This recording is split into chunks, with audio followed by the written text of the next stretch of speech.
My favorite Star Wars movie, controversially, and I accept this, is The Phantom Menace. Episode 1.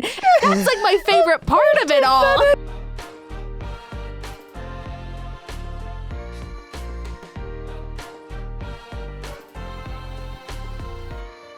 Welcome to Trevor Talks Too Much, the show where the conversation flows and where it goes, nobody knows. Not even me. I'm your host, Trevor Everts. I'm a master baker, mythical soft boy, and eater of hot Cheetos while showering. It's a good time, and you should try it too sometime. It's an enjoyable place to eat hot Cheetos. Do you really? Yeah. Oh, yeah, man. There's documented evidence on my Instagram. Go follow me, Trevor Everts. Go check it out. I have a picture of me eating hot Cheetos in the shower while fully clothed, but usually I do it in the nude. That might make the intro. We'll see. I had the absolute lovely pleasure today of talking to Morgan Eckroth, or Morgan Drinks Coffee, as they're known on TikTok and YouTube and Instagram. She was so amazing. She's got like 5.5 million followers on TikTok. She's got a bunch of YouTube subscribers, a bunch of Instagram followers.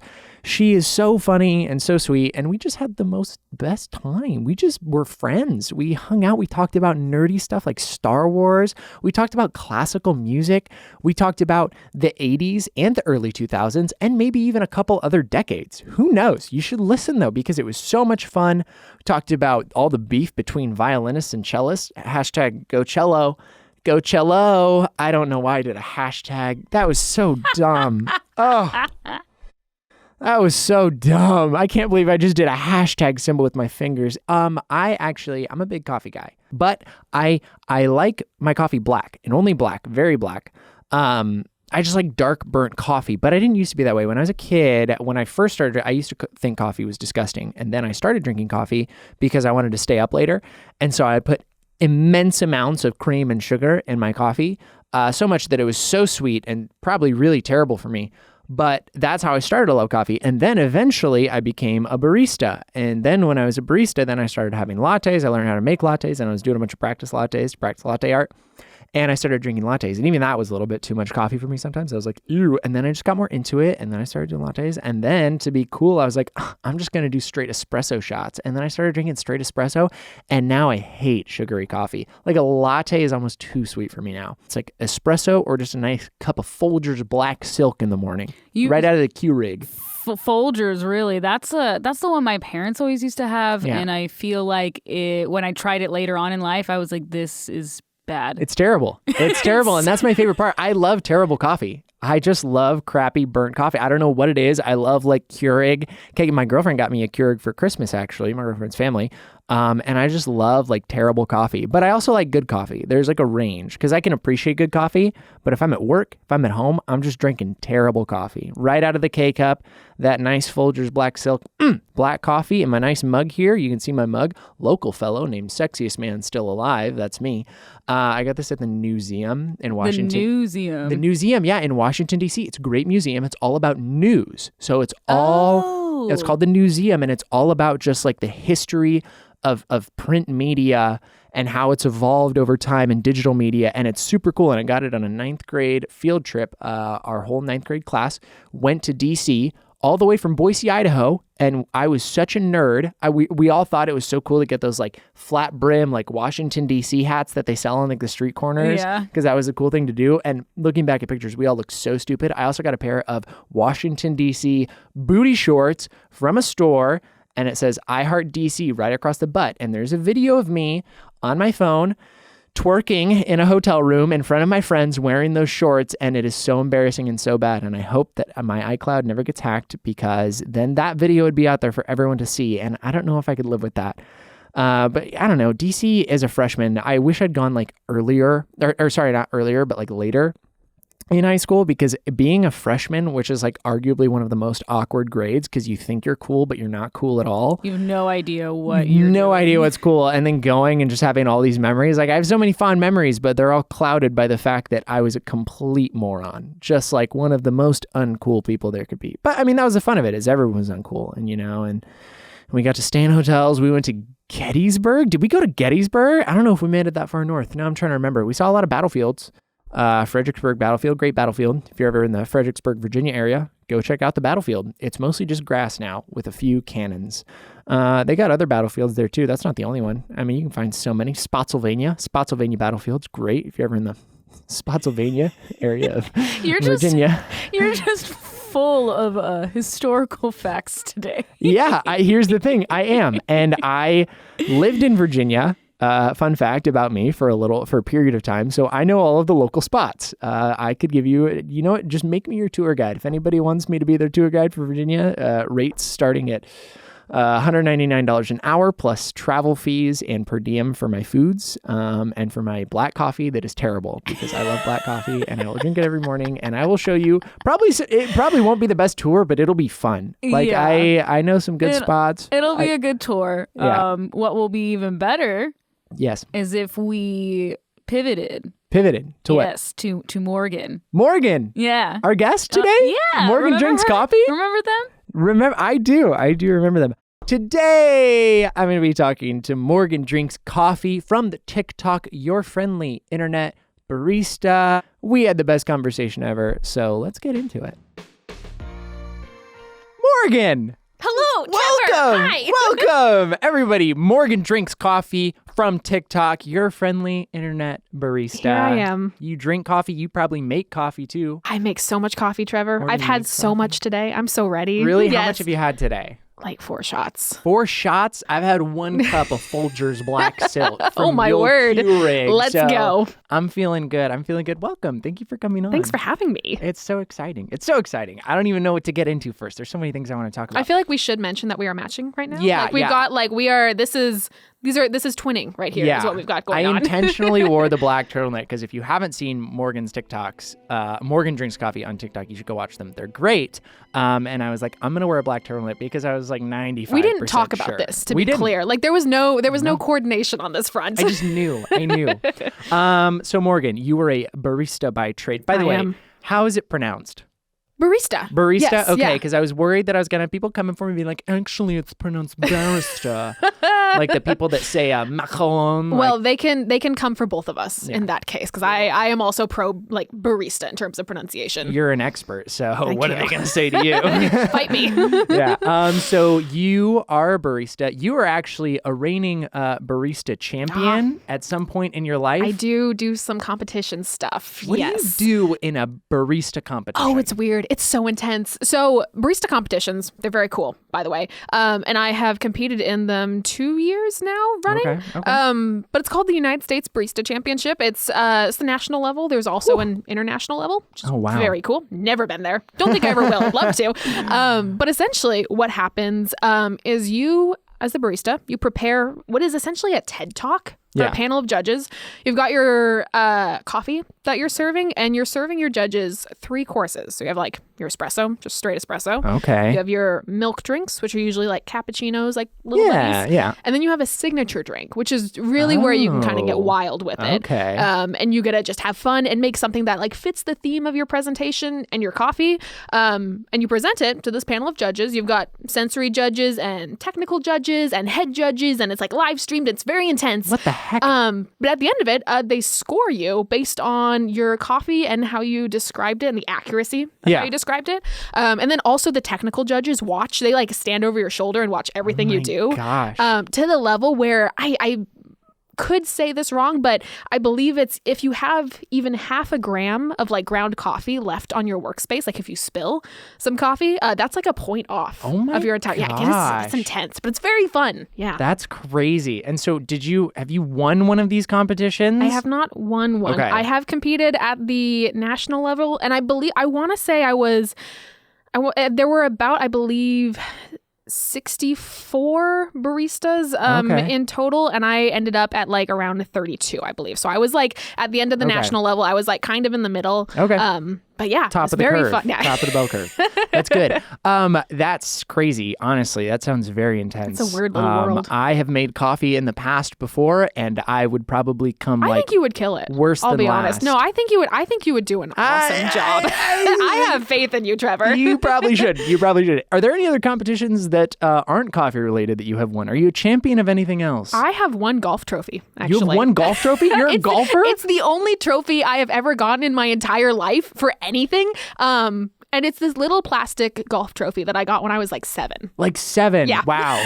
Esteemed golfer. My skill has not carried on into adulthood, but at 7, I was a golfer. Yeah. Morgan hits balls. Yes. That's probably not a great name for the TikTok. That's going to be my spam channel. Yeah, Morgan hits balls. That's a good spam channel. That's so funny. Yeah, I was a barista at one point. I worked at an Italian restaurant. Okay. And so I did a little bit of everything there, but it was like the owner was a Sicilian man. Sure. And he is great, Danilo. Love that guy. But yeah, I made lattes, cappuccinos, the stuff. Okay. Did you do the latte art? I was really bad at it, but I attempted. But you did it. Yes. Sometimes, yes. I have a couple photos in my phone actually of some phallic latte art that I nailed one time. That's where we all start. And if not, that's where we end up. It kind of comes full circle sometimes. Yeah. But I have a question because I was so mad at this guy one time. Now, what is a macchiato? I believe that I know. You're asking the question that's going to get tomatoes thrown at us no matter what we say. Yeah, okay. So tell me what you believe a macchiato is. Okay. So there's 2 different definitions and it gets real tricky. So the traditional macchiato means to mark, by the way. It's Italian. And I know, get real formal with it. So what you have, at least in the traditional form, is you have a double shot of espresso, so 2 ounces, and then you have a little ounce of steamed milk, just kind of spooned on top, and you've marked your espresso. Yeah. That's the traditional definition, and that's what you'll get if you go to a fancy coffee shop and you order a macchiato, you'll probably get that little tiny cup. Yeah. Now we have Starbucks that came onto the scene. This is where it gets tricky because they've created the caramel macchiato, which is essentially at this point it's like a drink of its own. Yeah. And it's earned the title of macchiato. I think the definition can be shared between, but the Starbucks macchiato, it is a vanilla caramel latte. Yes, I'll be honest. It is a vanilla caramel latte. Yeah. Thank you. So I'm working at this Italian restaurant, and now, mind you, this is a very traditional place. Sure. And so when I have someone come in and order a macchiato, the little one. I'm doing a little shot with a little steamed milk on top. So I have this guy come in, and he asks me for an iced macchiato, and I was feeling a little antsy. The bells go off. I was feeling a little antsy today, so I was like, well, what do you mean? And he said, well, can you just like they do it. I was like, what do you mean? And he's like, an iced macchiato. And I told him, I was like, do you know what a macchiato is? And I started explaining it to him. I was like, a macchiato is a double shot of espresso with a little bit of foam milk on top. Right. And he said, well, the way they do it at Starbucks. And I was like, don't you come in to my Italian restaurant. Danilo's going to cut my head off. Davide's going to come for me. Can we just call it a latte, sir, please? Can we just, and I said that to him. I looked him in the eye and I said, well, that's an iced latte. And he's like, no, it's a macchiato. I wanted. Were you ready to get your fisticuffs out? Oh you were my ready God. to go? I was about to ring up Danilo and be like, listen, you got to get your boys over here. We got a guy. We got to get him out of here. We got to do something. So thank you for validating my feelings because ever since that moment, I thought maybe I was wrong. I was wrong. You were technically correct, and it's such a tricky space. Sometimes people order a caramel macchiato, and I know what they want. I know they don't mean they want a little tiny one with some caramel at the bottom, and so I'll just I'll nod and I'll go, just FYI, it's gonna be called a latte when it reaches the end of the bar. I'm like, it's fine. It's what you want. It'll taste the same. It'll be delicious. I'm glad you want that. Yeah. It might sound a little different though. Yeah. No, it's ridiculous. I hate Starbucks. I don't hate Starbucks. I love Starbucks. They've got great cups there. Have you ever had a pink drink? Yeah. That's the best drink ever. It's very refreshing. I had one last week. It's awesome. It's very refreshing. I love Starbucks, but I also hate Starbucks. What is the biggest... Okay, so I have a story that I want to tell you. Please. But so that I don't seem like I talk too much, because apparently people tell me I do that, I'm going to ask you the question first lead into my story. So here it goes. Shoot. What's the biggest mess that you've ever made or has ever been made in your workspace at a coffee shop? It's funny. I have an instant answer. I know what the biggest mess I ever created was. So this happened. This was in my first 2 weeks of being a barista. My first ever barista job. I was barely 18. Yeah. It was my dream job. I was terrified of being fired. I was like, this is my trial period. I could go at any minute. Yeah. So I'm brewing coffee. We're in the middle of this humongous rush, like it's a weekend rush. And we have these coffee pots in the back that we brew into. And you need to make sure when you're brewing that the coffee pot is lined up under like the brew head, because otherwise it goes on the counter. Yeah. Next to the big coffee brewer, we have our grinders for all the coffee. So the order of operations is you dump your whole bean into the grinder, grind it out, you throw it in the pot and whatever, and you start. I was not careful about when I did this. I was very stressed. So what I did, this is how it started. So I ground my coffee. I put it in the filter. I slotted it in. I pressed start. There was no pot underneath. So there was no pot. The coffee was brewing directly onto the counter. Little did I know. So that's happening in the back. And I'm now taking orders. Huge rush. Coffee's going on the counter. Yeah, I just left it. I was like, I've done the right thing here. I've started everything. So thankfully my coworker notices. He kind of like pokes me and he's like, Morgan, like the coffee is out. And I was like, okay, no worries. I'll start a new pot. So I get my beans, and I am there ready to put them in the grinder. Now, we usually have some sort of like catcher underneath. So you catch the grounds, like, because otherwise you grind them onto the counter. Like, that's what happens. So I didn't check if there was a catcher there. So we have coffee, and it's like 3 liters. There's like 3 liters of coffee, like slowly like making its way across the countertop. And here I go, grinding about like 130 grams of just dry coffee into this like puddle that has made its way all across, and the customers can see this. Like, this is like the first thing you see when you enter the shop. So we've got like sludge and mud happening, and I think my coworker was about to strangle me in that moment. Like, I don't think I've ever come closer to death than in that 30 seconds where we both looked at it. Like, what do you do with it? We looked and we went, I was like, I don't know what to do here. We should just close. Thankfully, we fixed it. But to this day, that was probably one of the most like traumatic like mess experiences I've ever had. Oh my goodness. Giving ground coffee a whole new meaning. Honestly, it was like at that point, like you were just like, we could have probably just like kind of scooped the liquid off and like strained out the grinds, and it would have been like coffee. Like, it was that bad. Oh my goodness. That is pretty bad. And it's also bad that you were at fault. That's gotta be tough. It was 100% my fault. Like, there was no doubt about it. And it was in that first 2 weeks where I was like, I could be chopped at any, like this was it. I thought I was getting fired. Did you get fired? No. Well, thank God. They forgave me. That's great. For some reason. Hey, everybody makes mistakes.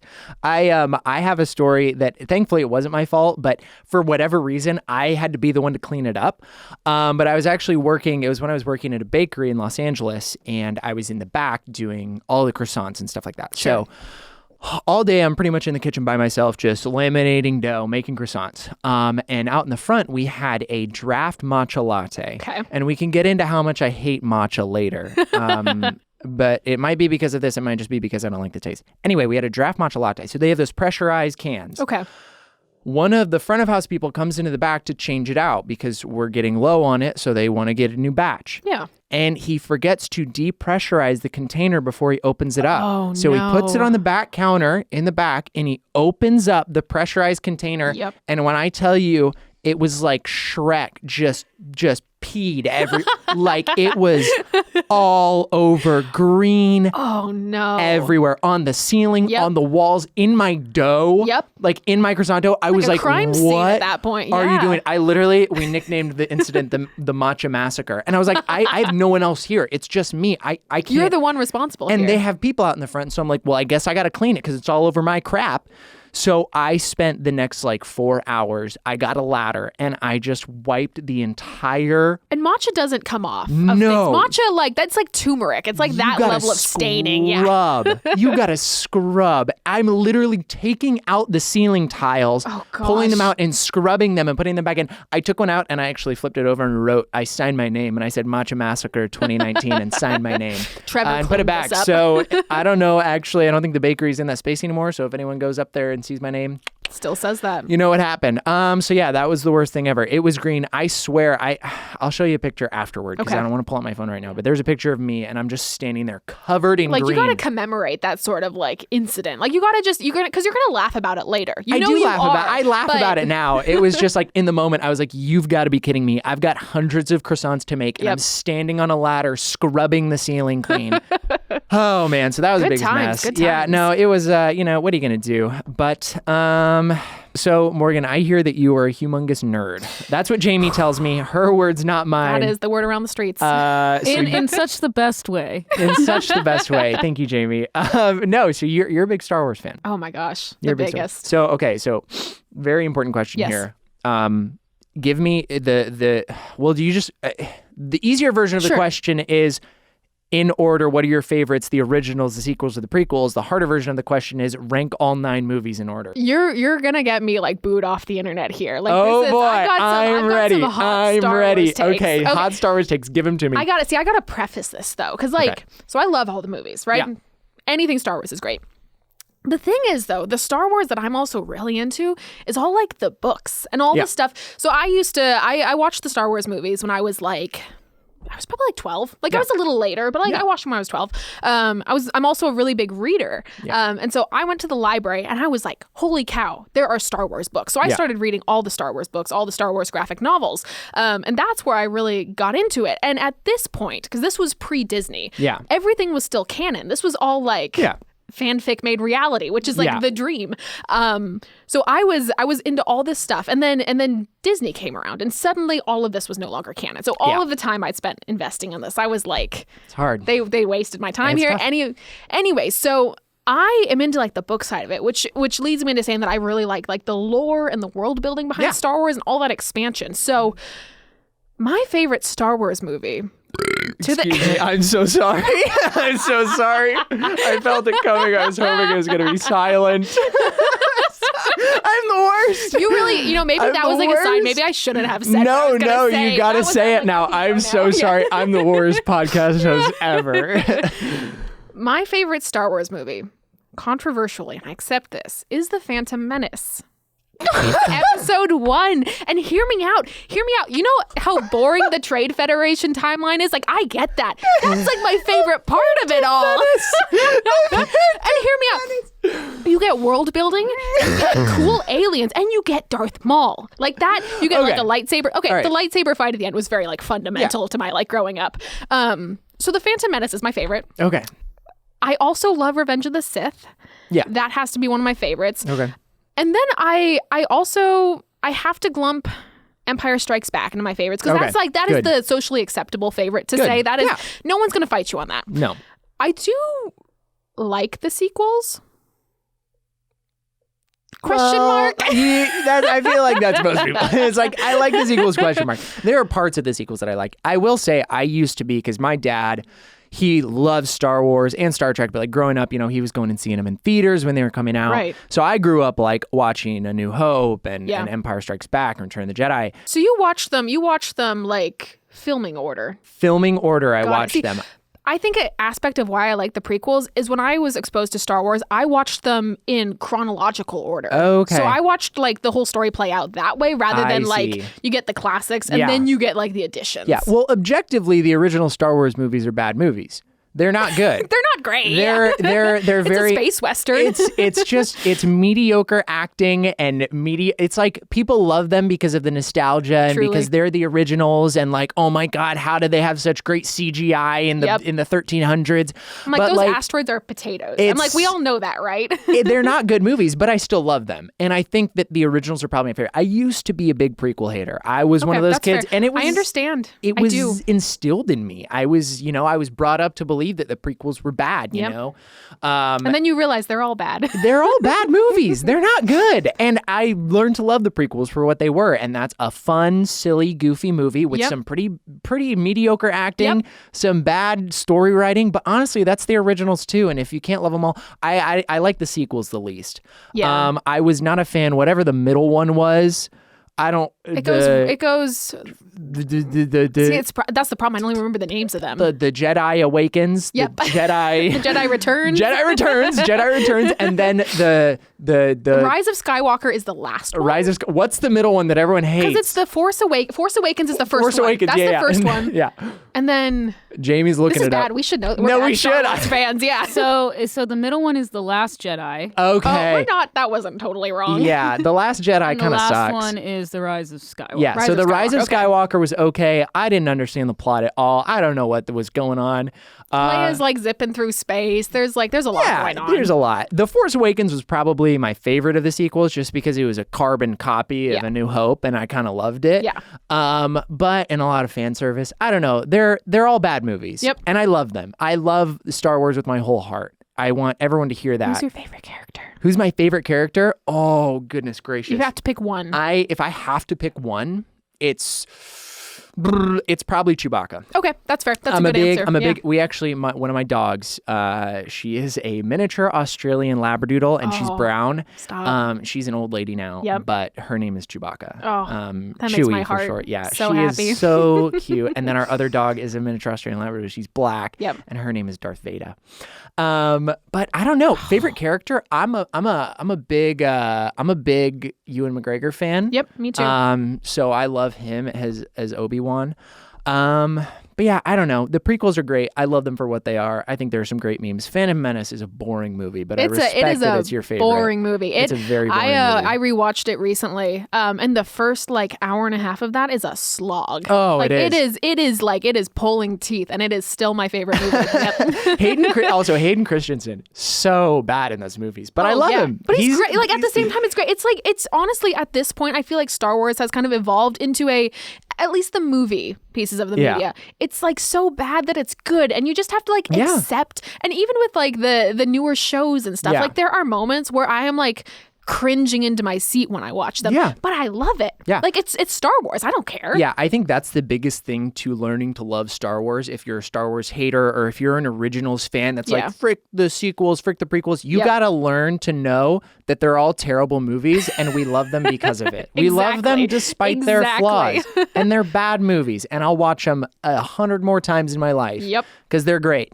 My favorite piece of Star Wars media, though, and the objective best piece of Star Wars media is the Lego Star Wars franchise. Oh, this is true. This is true. Good. Even though that game is the basis for 90% of all of the fights I had with my brother when I was a kid. Oh, yeah. Because for whatever reason, you can kill your teammates in that game.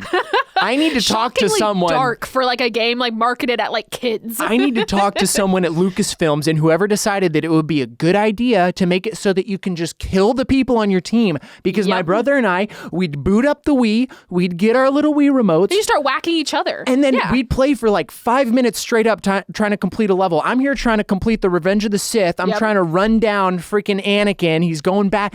And my brother, Matthew, frick you. I can't flip you off, but frick you. He just starts whacking me with the lightsaber or shooting me with a blaster.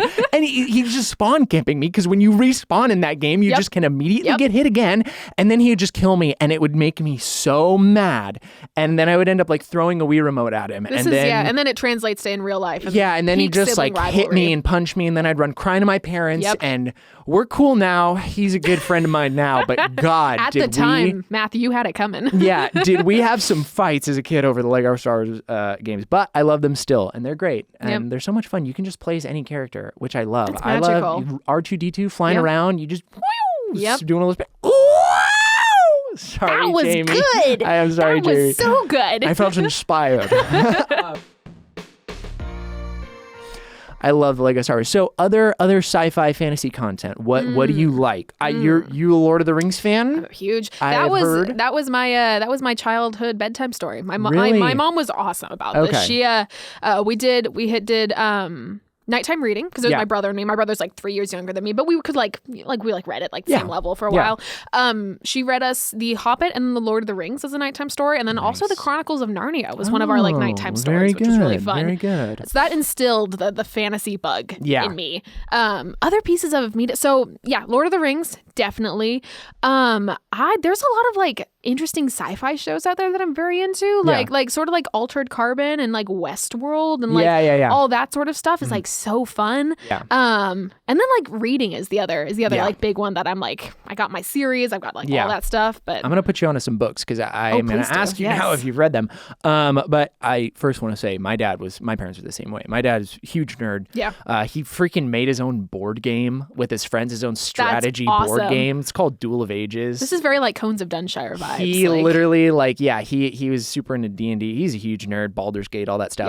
Yep. But yeah, same thing. Like when I was growing up, it was always Lord of the Rings, reading The Hobbit, reading the books. Yep. He have you ever heard of Terry Brooks? Yes. Yeah, so he's the author of the Shannara absolutely. series and also the author of one of my favorite book series of all time, The Magic Kingdom of Landover. I have not read that. You haven't read that? Okay. I know Terry Brooks, but I have not read. Should I read that? You should.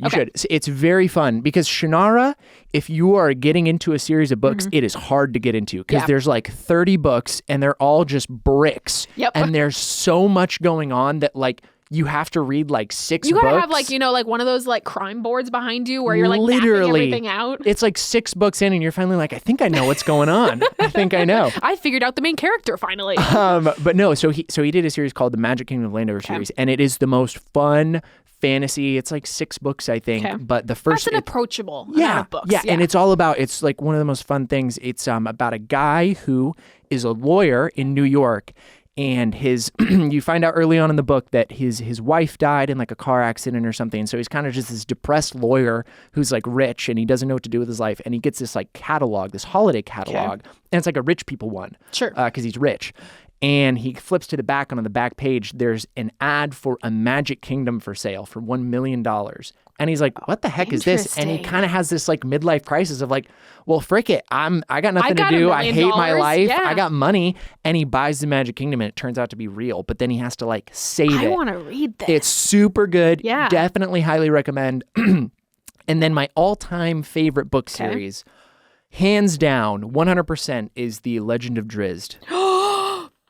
Trevor, I just bought the first 3 Legend of Drizzt books literally 2 weeks ago. Really? I am not even kidding you. I could show you a picture of my bookshelf right now. It is faced like I'm not. I just bought them. Oh my God. Oh my God. Exciting. You should come back on the podcast in a week when you've read all of them. We're going to have a book podcast. Yeah. You want to start a podcast? Read along. Yeah. No, those are my favorite books of all time. If you like fantasy books, you should read The Legend of Drizzt by R.A. Salvatore. There's a ton of books. There's so much content, but it is one of the most compelling, well-written fantasy stories ever. Just like for a book that was written that long ago, to have all of those, just the themes throughout, it's like so good. The characters are so well written. Also, all of the fight scenes. Yeah. It's hard to write fight scenes in fantasy. Yeah. It's hard to write engaging fight scenes without where you're it feeling like repetitive or like the same things over and over. Yeah, where again. you're not. But like the way that he describes fights in the book, it is like you can just. It's like a movie in your head, and so good. I'm so glad you're reading them. Exciting! Yeah, I'm excited to start them. Holy They're cow! So good. You have to start them right away. Will do. And then message me on Twitter, and I'm gonna read them too because now I want to read them again. We're gonna read together, book club style. Yeah, book club style. Let's do it. So that's like my all-time favorite. And R.A. Salvatore, he did a lot of the world building and lore for all of the Dungeons and Dragons universes. I did not know that. That's so cool. Yeah,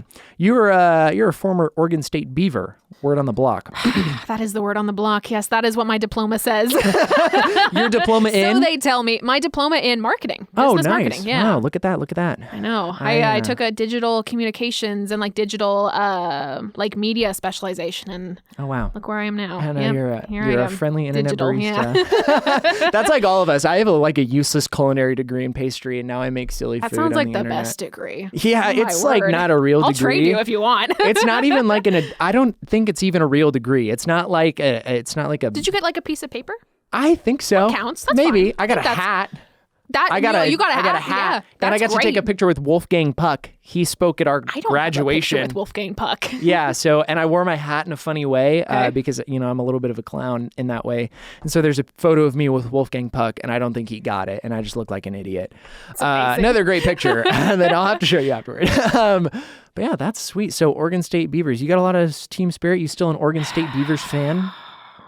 I should be. I'm supposed to be. See, I grew up in Corvallis, where Oregon State is. Okay, that's where I grew up. I went to school there, and so all through my life, I have been surrounded by the Beavers. And their colors are orange and black. So of course, you got to wear like orange and black and all that stuff. Yeah. And so our school has this rivalry with Oregon State University. Yeah. Pardon me. Never mind. Oregon. Yes, Oregon University. You know this better than I do. I believe. Yeah. Hang on. I went to Oregon State. Yes. So this the school we have the rivalry in with is University of Oregon. Yes, with the Ducks. I haven't been out of school this long. This is really sad. With the Ducks, yes. Yes. So we have this rivalry with the Ducks. Yes. Their colors are green and yellow.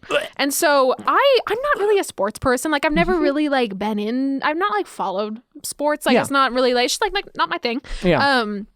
But because this rivalry was instilled in me for so many years, to this day, I refuse to wear like green and yellow in any form together. Like there's no good reason. I can't rationalize this in any way. Yeah. But I've just this hatred of those two like colors together is like you wear that around Corvallis and I'm like, I feel like tomatoes are going to get thrown at me, like that sort of thing. Yeah, it's real. I grew up in Boise, Idaho. Okay.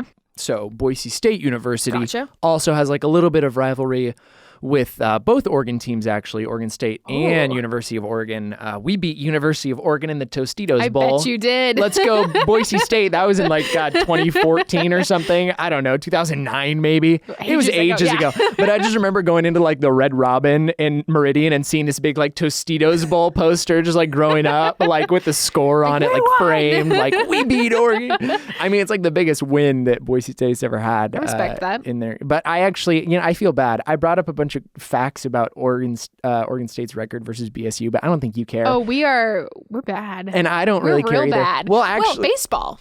Baseball. We're really good at college baseball, college everyone. Baseball. We're going to get into it. Trevor Talks Too Much podcast. I'm talking with Morgan Drinks Coffee about college baseball. We're good at baseball as far as I've been told. We're good at baseball. And I think that's about it.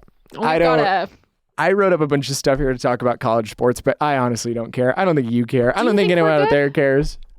Fact-wise, are we good as a team? So, well, let me read through my facts now. I guess we're getting into it. Actually, fun fact, Oregon State has a better record all time against Boise State in football. They are 5-4 against Boise State, but Boise State is 4-3 in the last 20 years.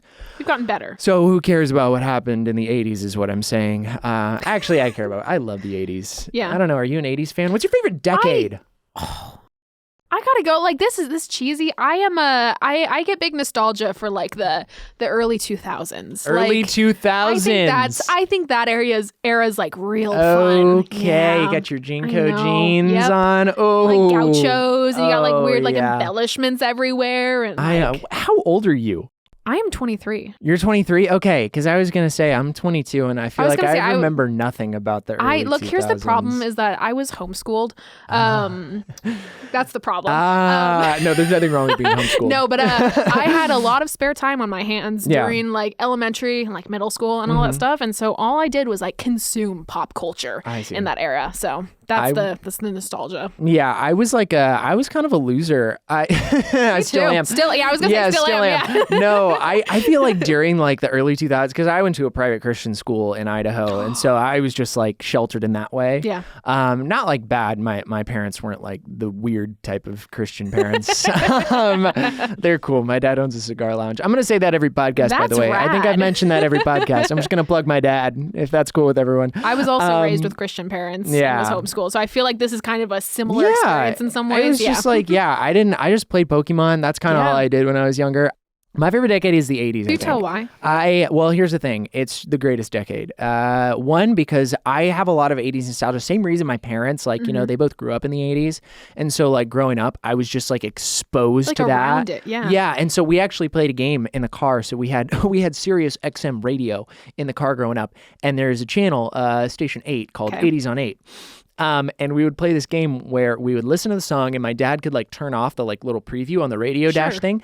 And so we'd listen to a song and then we had to guess the artist and the name of the song in the car. So anytime we were in car rides, it was like, oh, what's the song? What's the name? And my dad knew like every single one because, he grew up. But then like I started to learn all these things. Yeah. So if you put on like an 80s playlist, I would just... I've got like an encyclopedic knowledge. One of the things I don't have memory loss about is 80s music.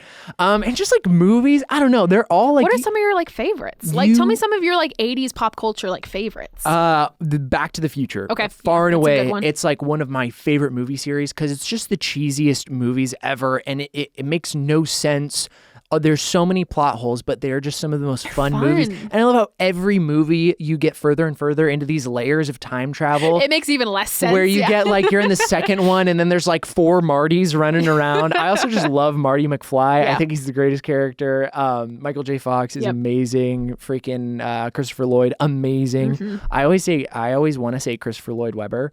And then I'm like, no, that's not wrong one. Wrong one. Wrong one. That's not the one. It's the one with the funny hair. But yeah, other 80s movies that I love.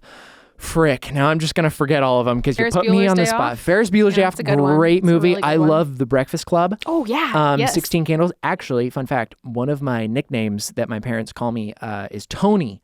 And it's because when I was like a sophomore in high school, I still had like a little baby face. And I mean, I still kind of do now. But and then I had braces still. And we were up at the lake one day and I had like been swimming. And then we were driving around a little bit and my hair got like really poofy and blown up. Sure. And one of our friends that was with us was like, you look like Anthony Michael Hall. When he was in like The Breakfast Club and 16 Candles.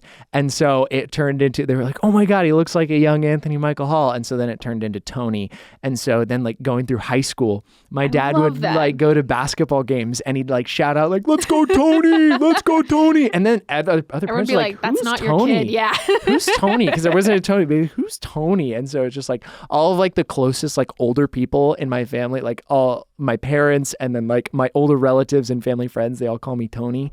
But now my sister's dating a guy named Antonio and people call him Tony. So it's just extra confusing. So now I don't know. I haven't met Antonio in person, but I feel like at the wedding, I'm going to be like, am I still Am I Tony? Yeah. I'm going to be like answering to Tony. And I do, even though it's not my name. If someone calls out Tony, I'll turn around and be like, Dad, is that you?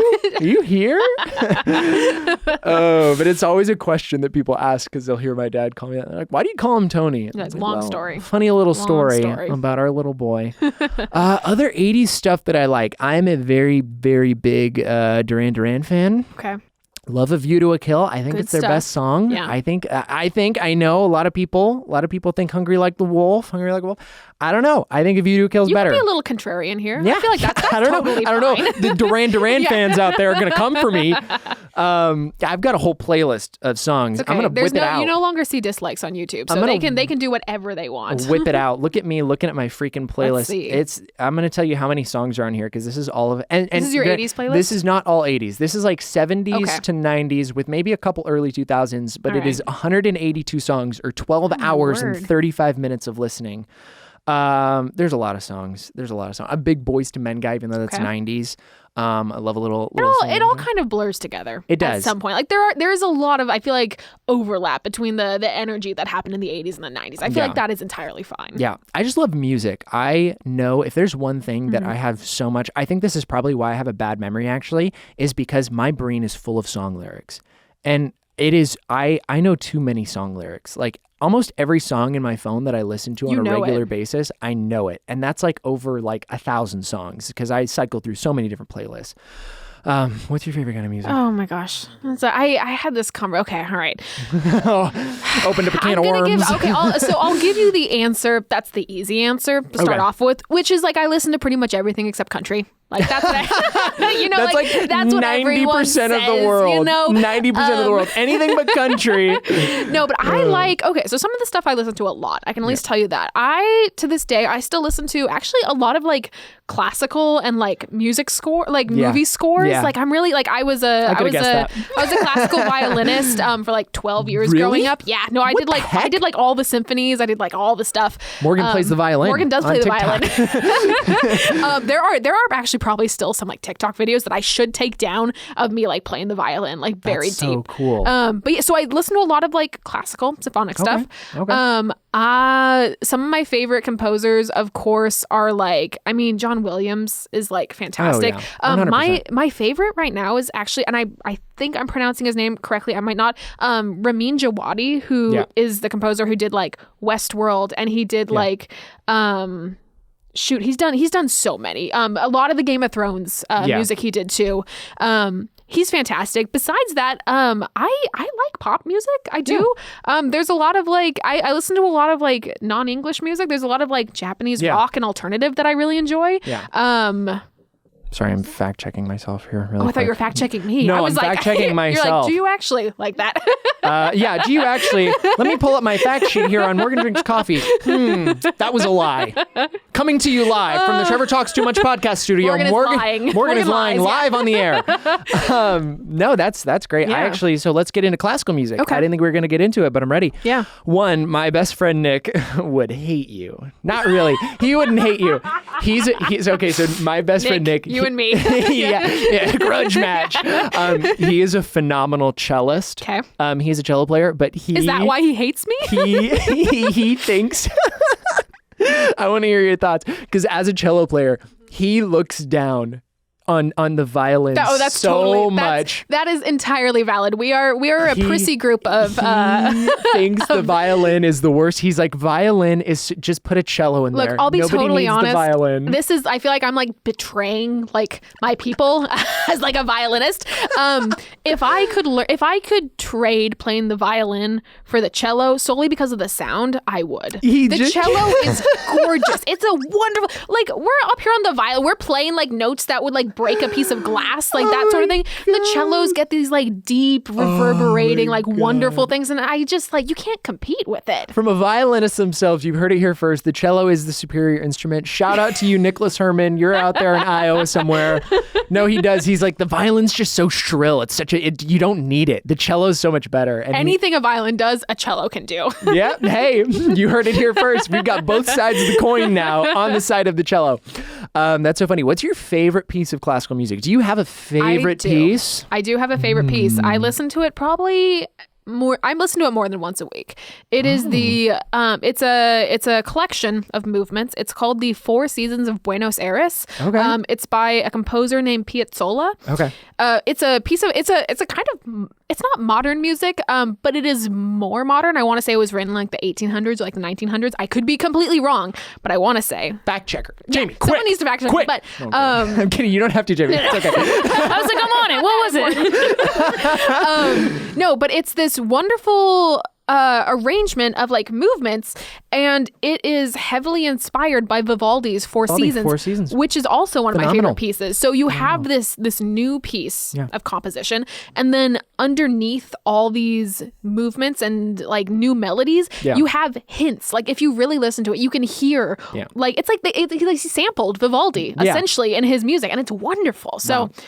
That's my favorite. I've got big imposter syndrome now. I don't know what it is about talking about classical music. I feel like such an idiot. I feel like I'm not qualified. My favorite all time, I'm going to get a little bit basic with you, is the Ballad in G minor, Opus 23 by Chopin. Chopin's great. I am a big fan of solo classic. I mean, Chopin, he championed the idea of the single instrument ballad. It's wonderful. And I think the Ballad in G minor, Opus 23 it is one of the most moving pieces, like 8 minutes long. If I could play it in here right now while we were recording this, I would. Do you play piano? Oh, very poorly. Very poorly. I am so bad at the piano. I have like 2 songs that I can play well, but they're not even hard songs. So. They're just, it's bad. You don't want to hear me play piano. Nobody out there wants to hear me play piano. There's one video actually on my Instagram of me playing piano and singing, and I remember I practiced for like so long, and it's the easiest song ever, and it took me like a week. It literally, it's an awesome, Ed Sheeran song. The piano is hard. Yeah. The piano is really hard. You'd think I'd be good with my long fingers. I've got such you got full range. You do like a full octave. I've got such good piano hands, but I'm so bad, and I also don't practice enough. I want to practice more. That's one of my resolutions. That's the real stupid thing about adulthood is like time just like I don't know where it goes anymore. Got to do this dumb podcast now. I got no time to do anything. Kidding. Cut that out. I love the podcast. No. So yeah, I'm a big fan of classical piano music, but I love everything. I love Chopin's nocturnes are also amazing. I need to listen more. I used to listen to a lot of classical music actually when I was baking a lot more. Ooh. It's very soothing. It's funny, the range of music that I listen to when baking is like either classical music, I am in Zen mode, or freaking pirate metal. I love that. It's that is an either excellent or. range. Are you right a fan of pirate metal? I can't tell you that I know what pirate metal is. Well, boy. Give me some names. Do explain this to me. Yes, so boy Morgan, do I have something to introduce you to. It is the lovely world of pirate metal. My favorite personal band is Alestorm. Okay. Alestorm. Yeah, as the like the drink. As in a beverage, yes. And they are the greatest. They're a Scottish group, and they just sing rock songs about being pirates. You are kidding me. And sailing the seven seas and going on quests. That's the coolest thing. And finding treasure and drinking. A lot of songs about drinking. I'm imagining right now, this is have you ever heard the VeggieTales song where they're like, we're the pirates who don't do anything? Yeah, I am imagining this, but like the metal version, of this. You think I'm uncultured? Just checking. Haven't heard the VeggieTales song? No, it literally is. It's just the greatest. They're so intense. They've got such classics as Keelhauled. Nancy's Harbor. No, Nancy the Tavern Wench. Wenches in Mead. They've got many wenches. Yes. Frick, I'm forgetting. Alestorm is a song. Yeah. Drunk. Simple to the Hangover. point. Yeah. Okay, I actually didn't know this. They have a song called Hangover, and apparently it's not. Jamie, you're gonna need to fact check. It's by someone else. They covered it, but I always thought it was just an Alestorm original. And it sounds like it fits the theme. I was just singing it, and I was like, this is such a great song. And so I was like, they actually covered this? And I was like, what? It's called Hangover by... Tao Cruz? Yeah, Tao Cruz. Oh my god! No, like, you're kidding me. We're talking like the R&B, like hip hop, like guy who did like what was his Dynamite? Yeah, yes. The guy who did Dynamite. He did a song called Hangover, and then this pirate metal group covers it. Yeah, and it sounds so much better. Honestly, they should just be their original song because it's so much better than Tao Cruz's version. That was not the name I thought you were gonna say. There is no world where I ever would have guessed that. Yeah, no, me neither, and I've known it in the past memory. So yeah, I love pirate metal, but those are like the two extremes. It's like I'm either classical music and I'm totally vibing out, or musicals. I also do musicals. That's like the middle ground, I guess, between the two. Yeah. That I'm a big musical fan. What are some of your favorites? Some of my favorites. Okay, I'm a big fan of The Hunchback of Notre Dame. Okay. That's like one of my all-time favorites. I love Be More Chill. Okay. Do not know that lesser known. Yeah. It's a great story. I love the old Beauty and the Beast musical. Is really good. There's a song in there that it's actually, if you listen to Evermore from the live action Beauty and the Beast movie, it's completely pulled from this. It's actually the Evermore sound is pulled from the overture of the original Beauty and the Beast musical, but there's a song it's the equivalent of Evermore in the musical that the Beast sings, and it's called If I Can't Love Her, and it's just one of my favorite musical songs ever to sing, and it's so good, and it's just so cool. It's amazing. Anyway, I got a question for you. In high school, were you an orchestra kid, a band kid, or a choir kid? I was a choir kid. Awesome. I was a band kid in like elementary, middle school, and then I was a choir kid, theater kid in high school. That is awesome. Big choir kid. Loved the choir. Love the choir. It was just time to goof around with my friends, really. And I mean, we were all, it's funny, not to like, let me just... dust off the shoulder. Yeah. No, it's funny because we were like, I went to a small private Christian school, and so we didn't have a very big arts department. Sure. So as far as musicals and choir went, it was like the theater, sorry, not musicals. The theater department was always a lot smaller. There were a lot of kids in choir, but there was like the kids in choir that were like good at choir, and then there were the kids in choir who had to do it, that were there because it was like a free seventh period, basically. And so, and we were all of like the baritones, bass, and tenor section. We were all friends with the director, Wes. Love you, Wes. Shout out Wes. Shout out Wes. We knew all of our parts, and we were all good at singing, and so like we basically just goofed off the whole time. While he was like teaching other people to sing. But no, it was so fun. We would do like competitions and stuff, and we just had a ball. We did I'll Make a Man Out of You one year, just the guys section. It was so much fun because I got to do the little Mulan part where she's like, hope he doesn't see you right through. So bad. I don't even think I can sing on the show. Go, Trevor. No, but like I literally, when we were like going through that part of the song, it was like one of each of us was a different character, and I got to be Mulan's, just like up there on the stage doing my falsetto Mulan. Oh, that's so fun. But such a good memory. Yeah, I don't know. I love a lot of my fondest memories from high school or from like theater and choir, because it's just so much fun. It's good times. It's like you don't take yourself too seriously. You just go have fun. Nobody cares. The only way you can like fail those sort sort of things is by like not showing up. Yeah. Like you're going to go there and you're going to do what you can do and have a good time. And it's like, that's the class. That's it. Yeah. And for those of you that are like, oh, like theater and choir, like that's for nerdy kids or whatever. Like it's so much fun. Yeah. Get in. They're always like great people. Like if you get a couple of your friends to go with you, like it's just the most fun that you can have when you're in school. Like you've got all these crappy, not to talk crap on like people that like, but you got like math and science, you got all those, and then you can just like, you can do whatever you want in theater. You can just goof off and have a fun time. And the more fun you have it, like I genuinely wish that I had gotten more confident when I was younger. Yeah. Because I was definitely not a very confident person in high school. And I've gotten a lot more confident as I've grown up, especially with singing and acting and being a performer. Probably being on camera all the time has helped with being I was going to say, like, that's like part of the job. Yeah. And I remember, like, I just wish I didn't care as much when I was in high school. I wish I didn't care. I wish I wasn't as, like, self-conscious, because I would have had so much more fun if you just be yourself and go and just enjoy what you're doing and put everything forward, and it's going to be fun and nobody cares. No, like I don't remember like anything that also similar, like anything that happened in high school. So it's like no one's going to, if you are a big goof in high school, if it's embarrassing, no one's going to remember. Like it doesn't matter, you know? And if they like do, it's who cares? fine. Yeah, who cares even if they do? To any of these people. Yeah, I was like also second of all, like I haven't talked to anyone from high school in like 5 years. I say that, but like my closest friends are friends that I've been friends with since like elementary school. Oh, so they know. They know, but they've known I was an idiot since like I was 5 years That's old. part of the friendship. Yeah, they've known. Everyone else, I don't care what they're doing. They don't care what I'm doing. Nope. Like, just go have fun. If you're a young kid in high school, do what you want to do. Don't be ashamed of who you are. Go have fun. You'll enjoy it more. You'll have fonder memories. Yes. Yeah, and then you can grow up and have a silly podcast where you make silly jokes. And you'll have a great time. Talk too much. Morgan. Yes. We got a fun segment. We're like, we're running, we're talking, but I want to do something for you. It's a game that I like to play called What's in My Pocket. And I know that sounds a little bit weird. I said it out loud. Not gonna say anything yet, yeah.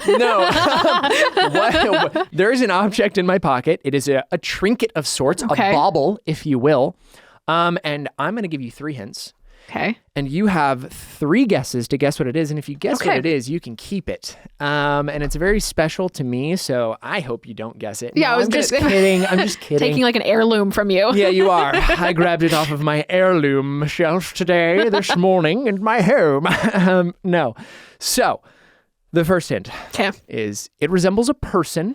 You can build it. And the last hint is Star Wars. This is definitely a Lego minifigure. Okay. So That's my... Do I have to guess who it is? Well, now that you've guessed Lego minifigure on the first guess, yes, you have to guess it. Oh, okay. You have to guess the character. Shoot. You have 2 more guesses, though. And if you don't get it on this guess, then I'll give you another hint. First of all, I feel very good about that first guess. This is... Yes. Shoot. Okay, so you're a big Ian McGregor fan. Ewan, yes. Okay. I thought it was Ian for so long. I got really embarrassed one time. I was like reading online, or like I was like watching an interview, and they were like, Ewan. And I was like, oh, shoot. Ewan. I was like, I've been a bad Star Wars fan. Man. He is truly. Oh my God. Can you wait for the Kenobi show is going to be like, I can't. I am wait. so excited. Yeah. God, he's so sexy. Okay, so with knowledge of... we got like... Anyways. Okay, so I know who your favorite character is. But did you go with your favorite character, or did you go with like my favorite character? I don't know your favorite character. I also don't know my Lego minifigures. I don't want to like guess someone that's not even like a minifigure. What's your favorite character? I didn't even ask. I feel bad now. My favorite movie character, Obi-Wan Kenobi, is like up there. Honestly, like Darth Maul is like one of my favorite. Darth Maul's I think awesome. he is awesome. I'm glad he got his justice in the Clone Wars. Truly. But he was truly done dirty in the films. Very much so. He should have been around for longer. Completely bisected and dumped down. I'm gonna give you a hint because there are a lot of characters. Yep. Sequels. Okay, so neither of our characters. All right. That is good to know. Yeah. Okay. Is it like Babu Frick? Is it like a little alien? No. Dang it. Okay, so I've got one more. Sequels. Think about, I'm going to give you more hints because I want you to Excellent. get it. It is, you think about Lego sets and what would be popular and sold as a Lego set. So what is like... I have a half-finished Star Wars Lego set at home literally right now on my shelf. I got this from my Star Wars Lego set at home that was sitting on my desk. It's in the movies though. It's not like it's not the shows. It is in the films. Okay, so it's not like Mando or... No, it's in the films. Don't overthink it. I am.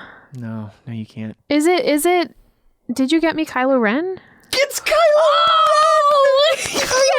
Look how cute he is. Oh my word. Oh my guys, this is wonderful. So great. So he looks great. Thank you. Yeah, of course. Oh my gosh. I have his ship. I have his Lego set as a ship. And I was like, what can I do for what's in my pocket? And I was looking around my room this morning. I was browsing my trinkets, and I was like, Star Wars. I feel bad for like taking him away from you. No, you shouldn't feel bad because I actually also brought a stormtrooper because I was like, well, I don't know if I want to give away Kylo. I have a special one here, little buddy. I know, but I was like, I'd feel bad if I didn't give you the best. It was that or like Grand Moff Tarkin or something, and he's. I don't know if I would have guessed that one. I'll be totally honest. Yeah. Morgan, where can people find you? Oh my gosh, you can find me on TikTok and Instagram and YouTube. I am Morgan Drinks Coffee at both those places. And if for some reason you want to follow me on Twitter, you can find me there at 2partscoffee_. Yes. That's my little hideaway. Everybody go follow Morgan on all of the platforms, TikTok, YouTube, all that stuff, Instagram, and go check out her website. Go check out all her coffee line, all that fun stuff. Morgan, you've been a great guest. Thank you so much. You've been a great host. Oh, thank you. Very important question though. Are we friends? Can we talk again sometime? I think we can talk again sometime. You're not going to ghost me? We can absolutely talk again So if sometime. I give you my phone number and I text you about Drizzt, once you read it, you're not going to be like, oh, Trevor, frick, that guy, he was super annoying. Never? I'm pro like book club here. Like I think we should we can make something out of this. Let's absolutely freaking do it. Yeah. I'd love that. That's so amazing. Yeah. Thank you so much for coming on. Thank you. I appreciate it. It's been so much fun. Everybody, Morgan Drinks Coffee. Everybody, please go follow Morgan. That was so amazing. Go follow Morgan.